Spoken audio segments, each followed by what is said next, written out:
Hey guys, Marsing here, bringing you another Dragon Ball Z Dokkan battle video, and so today we are going to be taking a look at the new Fasha at 55%. I did manage to pull one copy of her. I've put her on through a few runs on the link level stage, so as you can see we have a bit of a disparity between 2 and 5, a bit all over the place, but not level 10 lengths yet. I'm not going to summon any more on the banner. If you haven't seen the summon video already, I've already put up the PHY 55% showcase. I did get a copy of both of them. I did get one dupe for PHY as well. These two units are, of course, going into the general pool, so you don't need to chase them on this initial banner. Fasha feels like a unit that is going to be very good, but she's kind of on limited teams. When the Bardock team gets the kind of revamp that we've seen for like the Ginyu Force in the future, then I feel like she's going to be a unit that you really want to have. But at the moment, I think in terms of the 200% leads that she's on, I think she might only be on Raditz's one. But she is obviously very good. So she herself has a leader skill for low-class warriors or peppy gals. So she can definitely be useful for the new EZA event. She raises attack for 1 turn on Super, does supreme damage and has a high chance to stun. And then her passive, so she gets attack and defense 150%, she guards all attacks for 4 turns, and then she launches an additional attack that has a high chance to become a super starting from the 5th turn. She gets 30% attack and defense with each attack received up to 150, so she needs to be hit 5 times. Then she also gets an additional attack and defense 30% when guard is activated up to 150, when there are 3 or more low-class warrior allies or Peppy Gal allies on the team. So obviously on this team, the team is pretty much all low-class warriors. In fact, I think it is. Yeah.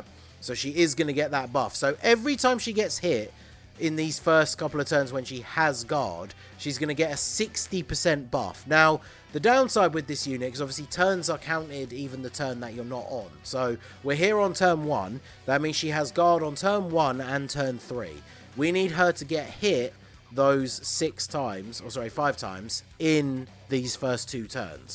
So because of that, there are 3 attacks there. There are 4 attacks in the middle. So yeah, I think we will put her in the middle like this. I'm a little bit concerned about the Team Bardock LR. The only reason I'm bringing them is because obviously they are providing, is it 60% support? Yeah, they're 30% and then 30% for Team Bardock allies. So she is getting 60%. She's at 125k on turn 1 here with no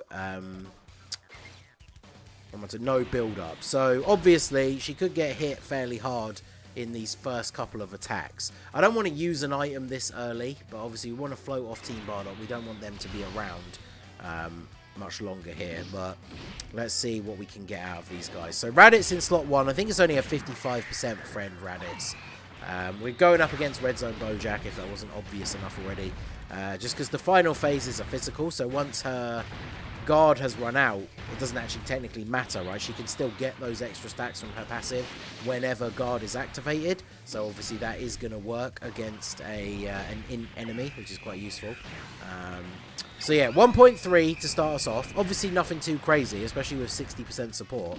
But this is where we're going to see the build up. So 17k, drops to double digits. And now, yeah, we've been hit 4 times, which, as I said, with her guard activated, each one of those hits that we took was giving us a 60% buff. So she's just gotten a 240% attack and defense buff by being hit that number of times. Wow, we almost died thanks to the LR Team Bardock. That's pretty crazy.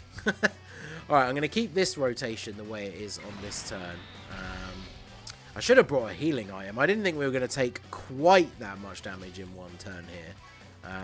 So we actually might just die right here at the end of this turn, which would be unfortunate, because I do want to see another turn with Fasha where we can actually see her now that she's gotten all those buffs. So let's see. My Raditz has 2 dupes. Of course, Raditz in the first turn at 55% had to take a type disadvantage super attack. That was unfortunate. But I mean, you can see here, like, it's not exactly doing a lot of damage to these guys, unfortunately. And then because we started the turn on such low HP, Nappa is not going to have his full buffs here as well. So, but it is what it is. 4.5 for Turles. Turles should tank normal attacks from all these guys for double-digit damage, especially now after a double super. So we should not be taking any damage now unless he gets super attacked. Well, actually, Goku is the STR one, right? So 42. Double digits even from type disadvantage. And then the dodge. Hey, let's go. Surviving with the tiniest amount of HP possible. You love to see it. Alright, so her guard is still active and we can get those last couple of hits in here. She shares every link except Battlefield Diva with LR Bardock. So obviously this rotation is very, very good. Let's go ahead and just try and take out Zanya, I guess, since you have the lowest HP. So now, with no support, we are starting the turn at 347k defense with guard on this turn. So we're going to get hit once more. That's going to go up another 60%. So that is going to be looking very, very good. Let's go for you, see if we can get the crit and potentially take you out. And then we may have to just jump into another event anyway, because there is a possibility that we die this turn. Probably not from Fasha. Yeah, double digit. I mean, that was type advantage anyway, but she jumps up to 4.4. So that's without support, 4.4 million. And remember, this is at 55% as well. Like, obviously, she's not going absolutely insane, but this is 55% not fully link leveled. Now her passive is fully built up, and she still has the guard, so she's taking like double digit damage from type neutral super attacks, which is pretty good, all things considered. We get the seal. We don't get the crit, though, unfortunately. But LR Bardock on this 200% team does have has very good performance, and we sealed Gokua. Is he still going to kill a 55% Raditz? Let's see. Because we all know Raditz is kind of mid, but our health is very low. So if we don't take double digits, you know. Well, actually, well, we did get some health back from orbs, actually. Because we started the turn only on about like 6,000 HP, which is pretty bad. In fact, speaking of pretty bad, considering we're not going to be able to kill everyone here, this is pretty bad. I could do this. Get rid of... Can we get rid of you? Because Team Bardock will take so much damage from them. I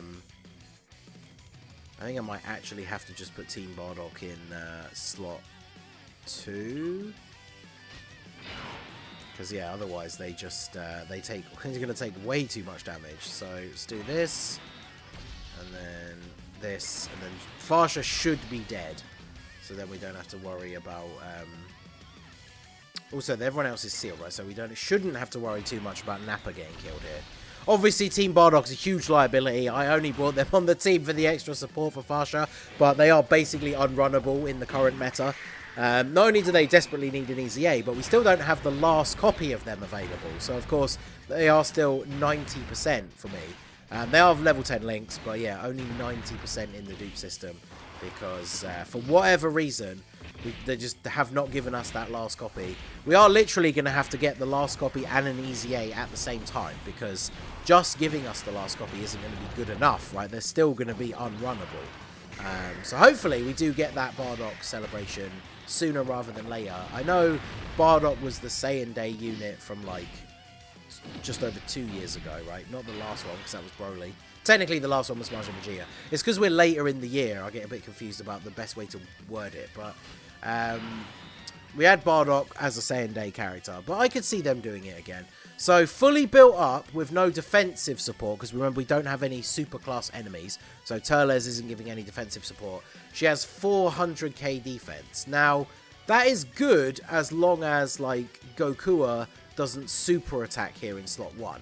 Because if Gokua super attacks, then we are just dead. But let's go ahead and see what we can actually do here. So we should be able to take out you with you. And then if you're not dead, we can finish you off. So as long as we don't get supered, are we going to take double digit damage? Yes, we are. Okay. So fully built up with attack support. 5.2. So 5.2 million for Fasha. I mean, at 55%... or with some support on the rotation, not fully link leveled, I'd say that's pretty good. And now that our guard has run out, we have that potential to get the additional. Remember, she's a physical unit, so she does have level 5 additional anyway. So on that turn, now that we're getting the additional from her passive, it's actually very possible that she could triple super. And she is raising her defense. I mean, she put out over 10 million worth of attack in this turn, whilst tanking everything for double digit damage. So... I mean, that's pretty good. We've gotten some good luck on this run with the fact that we have taken a lot of damage with units like, you know, Team Bardock and stuff. I need to float them off, so I think we'll just leave the rotation like this. So let's do this, because I don't really care about you supering. And then super with you. You should kill him. Now that there's only one enemy and he's got quite low HP, we should kill him with Raditz here. Because Raditz is getting no support from the LR Team Bardock, because obviously not only is he not on Team Bardock, he's also not a super class unit. But we do get the extra attack now that we only have one enemy and he's on low HP. So we are able to finish him off. So here we are finally at the first Bojack phase. I don't know why I did this in a video the other day. I don't know why I always forget that Bojack is not actually in the final phase. He's only in this phase, but it is what it is. So Fasha not getting any support from Nappa, because remember, obviously Nappa is a Saiyan Saga support unit, so not supporting anyone on this rotation. I only brought him on the team to have him on the other rotation with Raditz, but because of that previous turn, I kind of had to float him off so that the LR Team Bardock wasn't going to take a whole bunch of attacks. So I'm not too worried about her defense on this turn. I think I might... Should I use an item here just to keep it safe? What's Nappa's defense? 164.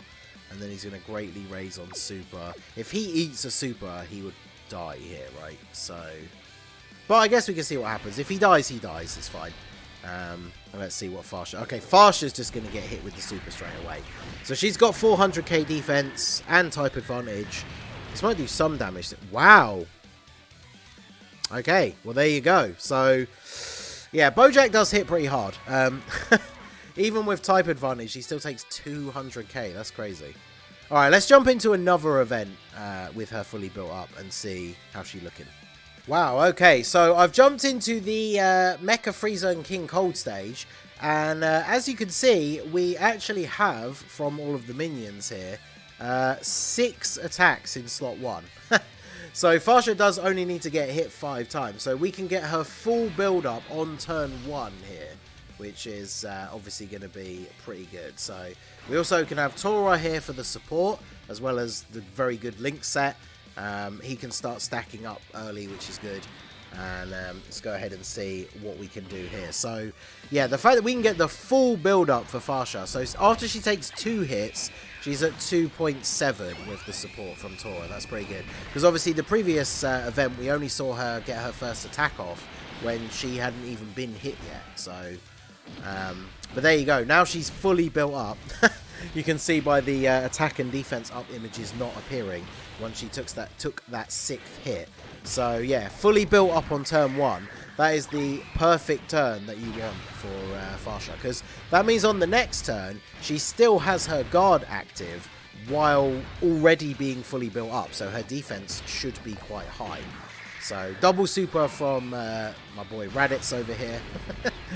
Good old Raditz, said few people ever seriously, but 2.1. I mean, he chipped away a little bit, but let's float off Turles here. Again, we've got no super type enemies for the event, so we're not going to be getting the defensive buff here, but at least we're starting the turn basically on full health. So Nappa's got his full stats. He's providing the support. Raditz is getting 80% support on this turn.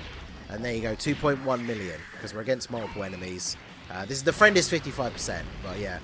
When you're a brand new Dokkan Fest, this is why people didn't like him, right? When you're a brand new Dokkan Fest and you've got 80% attack support and you're only hitting just over 2 million, it's not exactly very impressive. So, and then Nappa, I think I have like 1 or 2 dupes for him. I pulled him from Raditz's original banner, but I don't think I pulled dupes until afterwards. So he's definitely not Rainbow for me, but he is level 10 links. But yeah, Turles takes out the STR guy. So now we have Fasha fully built up with the support from Tora. And obviously we got her linked up with LR Bardock. So she is at, yeah, 457k defense. And on this turn, because we got her full build up in turn 1, which is actually crazy. It's not going to happen that often. So she's got 457k defense and guard on this turn, which is pretty good. So let's get her to try and take out you. And then obviously LR Bardock should just be able to wipe you out here. And then we'll just grab these for you. So let's see what we got here. We got the support from Tora. We're going to get supered. That's going to be double digits. Yep. We still have the guard. We get downward arrow. 5 million attack. Yeah. So that's basically what we're seeing, right? So normal attacks, she's tanking for double digits when she's built up. 5 million attack stat is pretty good. Now the key, obviously, she got taken out by Int Bojack. So she got killed by a red zone boss that she had type advantage over, which is a little bit disappointing. So that is something you are going to have to bear in mind. Once that guard runs out, she is just relying solely on pure stats. And so, like, 400k defense against a lot of these harder bosses in the game, with, like, no other gimmicks, like, thrown on top or whatever, is just not good enough, unfortunately. So, I don't want to use an item, because I don't want to skewer how well she tanks on the next turn. So, let's go for you. And then, well, you're sealed, so it doesn't even matter if you super attack. So let's just grab this one, I guess. But hopefully the friend Raditz isn't going to take too much damage at the end here.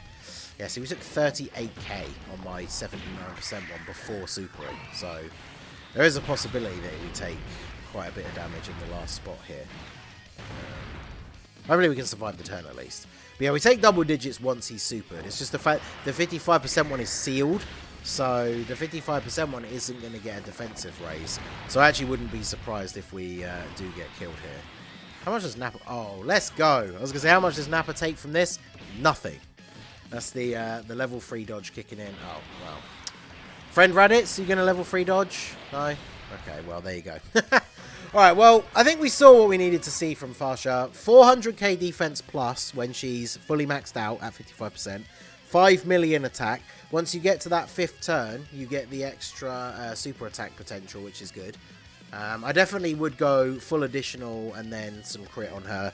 She's one of the few units that I wouldn't give any dodge, because you have to get those hits to build up her passive. Unless you're going to be fighting an int boss, you have to get those 5 hits in the first 2 turns. So imagine a situation where you get hit like twice on turn 1, and then she's getting hit 3 times on turn 2, but she level 3 dodges one of those attacks, and then none of the rest of the fight is in. It means she's never going to get that last 30% buff, and it's only one 30% buff, but it keeps her from being at her full potential. So I do think she is a unit that I probably won't give any dodge to. Maybe I could be convinced in the future after I've used her a bit more, I don't know.